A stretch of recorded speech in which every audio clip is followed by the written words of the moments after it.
সাত সকালে উঠে কি করছো বলো তো? কাজ কাম নেই নাকি?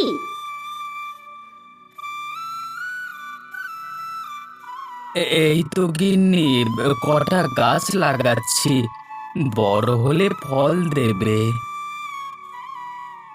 সে তুমি যে রাজকার্যই করো না কেন, সেটা আমার দেখার দরকার নেই। ঝাড় দিয়ে দি, স্নান করতে যাব। তা গিন্নি, এত সকাল সকাল এত চটে গেছো কেন তুমি?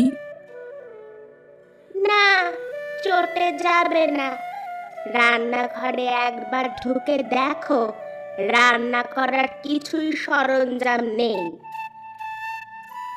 ও আচ্ছা, তুমি এজন্য রেগে আছো? এতে রেগে যাবার কি আছে, আমি বাজার করে নিয়ে আসছি।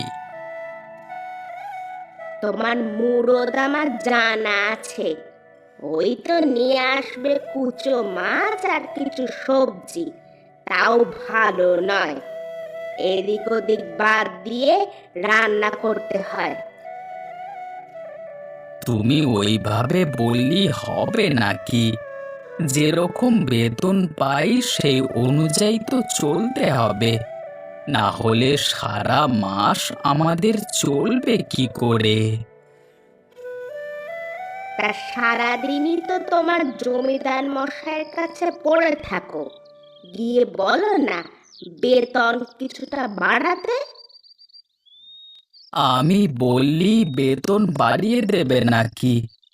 আরো তো অনেক সদস্য আছেন, আমার বেতন বাড়ালে সকলেরই বাড়াতে হবে। তাহলে সকলেরই বাড়িয়ে দিক, সবার ভালোই হবে। এই তুমি চুপ করো তো, পুরো গ্রামটিকে চালাতে হয়, আমাদের বেতন বাড়ালে সারা মাস গ্রাম চলবে না। আর তোমাকে বলে সব লাভ নেই, তুমি বুঝবেও না। আমি তো কিছুই বুঝি না, তুমি সব জেনে বসে আছো।